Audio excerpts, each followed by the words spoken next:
BSc nursing ഉൾപ്പെടെയുള്ള paramedical degree course പ്രവേശനത്തിന് LBS centre വഴി അപേക്ഷ നൽകിയിട്ടുള്ള വിദ്യാർത്ഥികൾ ഒന്ന് ശ്രദ്ധിക്കുക. നാലാമത്തെ ഓൺലൈൻ സ്പെഷ്യൽ അലോട്ട്മെന്റിന് മുന്നോടിയായിട്ടുള്ള ഓപ്ഷൻ രജിസ്ട്രേഷൻ തുടങ്ങിയിട്ടുണ്ട്. ഓപ്ഷൻ രജിസ്ട്രേഷൻ നടത്തേണ്ട അവസാന തീയതി ഓഗസ്റ്റ് 26 വൈകുന്നേരം 4 മണിയാണ്. ഒന്നാമത്തെ, രണ്ടാമത്തെ, മൂന്നാമത്തെ അലോട്ട്മെന്റ് വന്നു. അലോട്ട്മെന്റ് കിട്ടാത്ത വിദ്യാർത്ഥികൾ ഉണ്ടാവും, നഴ്സിംഗിന് അലോട്ട്മെന്റ് കിട്ടിയ വിദ്യാർത്ഥികളും ഉണ്ടാവും. അപ്പോൾ നമുക്കറിയാം, മുൻ അലോട്ട്മെന്റുകളിലൊക്കെ നഴ്സിംഗ് മാത്രമായിരുന്നു വന്നത്.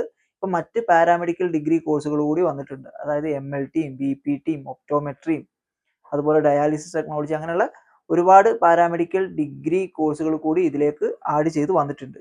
അപ്പോൾ അത്തരത്തിലുള്ള കോഴ്സുകളിൽ പ്രവേശനം നേടാൻ ആഗ്രഹിക്കുന്ന വിദ്യാർത്ഥികൾ ഇപ്പോൾ ഓപ്ഷൻ രജിസ്ട്രേഷൻ നടത്തണം. അതുപോലെ മുൻ അലോട്ട്മെന്റിൽ ഓപ്ഷൻ രജിസ്റ്റർ ചെയ്ത് അലോട്ട്മെന്റ് ലഭിക്കാത്ത വിദ്യാർത്ഥികൾ നിങ്ങൾ ശ്രദ്ധിക്കുക, നിങ്ങൾ മുൻപ് കൊടുത്ത എല്ലാ ഓപ്ഷനും പോയിട്ടുണ്ട്. നാലാമത്തെ അലോട്ട്മെന്റിൽ പരിഗണിക്കണമെങ്കിൽ നിങ്ങൾ ഫ്രഷ് ആയിട്ട് ഓപ്ഷൻസ് രജിസ്റ്റർ ചെയ്യണം. അതുപോലെ നഴ്സിംഗിന് ഇതിനോടകം പ്രവേശനം നേടിയിട്ടുള്ള വിദ്യാർത്ഥികൾ ഉണ്ടാവും. അപ്പോൾ കഴിഞ്ഞ വർഷമൊക്കെ ആണെങ്കിൽ ഒരു കോഴ്സിൽ പ്രവേശനം നേടി കഴിഞ്ഞാൽ അടുത്ത ഘട്ടം അലോട്ട്മെന്റ് വരുന്ന സമയത്ത് അതിൽ നിങ്ങൾക്ക് പങ്കെടുക്കണമെങ്കിൽ നിങ്ങൾ അഡ്മിഷൻ നേടിയ സ്ഥാപനത്തിൽ നിന്നുള്ള NOC വേണമായിരുന്നു. പ്രാവശ്യം ഈ ഒരു ഘട്ടത്തിൽ NOC ആവശ്യമില്ല. അതുകൊണ്ട് നഴ്സിംഗിന് ഏതെങ്കിലും കോഴ്സിന് കിട്ടൂല എന്ന് പേടിച്ച് നഴ്സിംഗിന് കൊടുത്ത് നഴ്സിംഗിന് കിട്ടി.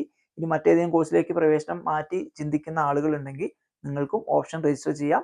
ഓപ്ഷൻ രജിസ്റ്റർ ചെയ്ത് നിങ്ങൾക്ക് മറ്റേതെങ്കിലും പാരാമെഡിക്കൽ ഡിഗ്രി കോഴ്സിൽ പ്രവേശനം കിട്ടിക്കഴിഞ്ഞാൽ നിങ്ങൾക്ക് എന്ത് ചെയ്യാൻ പറ്റും? ആ കോഴ്സിലേക്ക് മാറാനും പറ്റും. നാലാമത്തെ സ്പെഷ്യൽ ഓൺലൈൻ അലോട്ട്മെന്റിൽ പരിഗണിക്കപ്പെടാൻ ആഗ്രഹിക്കുന്ന നഴ്സിംഗ് പ്രവേശനം ആഗ്രഹിക്കുന്ന വിദ്യാർത്ഥികൾക്ക് നഴ്സിംഗിന് കൊടുക്കാം. ഇനി മറ്റുള്ള പാരാമെഡിക്കൽ ഡിഗ്രി കോഴ്സിന് പ്രവേശനം ആഗ്രഹിക്കുന്ന ആളുകളാണെങ്കിൽ അവർക്ക് ആ കോഴ്സ് ഓപ്ഷനിൽ ഉൾപ്പെടുത്താം. ഇനി നഴ്സിംഗും പാരാമെഡിക്കൽ ഡിഗ്രി കോഴ്സുകളും ഇതിൽ ഏതെങ്കിലും ഒന്ന് കിട്ടിയാൽ മതി എന്നുണ്ടെങ്കിൽ നിങ്ങൾക്ക് രണ്ട് ഓപ്ഷനും ഇടകലർത്തി കൊടുക്കുക, എങ്ങനെ വേണമെങ്കിലും കൊടുക്കുക. അപ്പോൾ ഈ ഒരു ഘട്ടത്തിൽ എല്ലാ നഴ്സിംഗ് കോഴ്സുകളും അതുപോലെ തന്നെ എല്ലാ പാരാമെഡിക്കൽ കോഴ്സുകളും ഇപ്പോൾ ഓപ്ഷനായിട്ട് ചേർക്കാൻ സാധിക്കുന്നതാണ്. ഓപ്ഷൻസ് രജിസ്റ്റർ ചെയ്യുമ്പോൾ നിങ്ങൾക്ക് താല്പര്യമുള്ള കോഴ്സുകളും സ്ഥാപനങ്ങളും മുൻഗണനാക്രമത്തിൽ വരുന്ന രീതിയിൽ തന്നെയാണ് ഓപ്ഷൻസ് കൊടുക്കേണ്ടത്.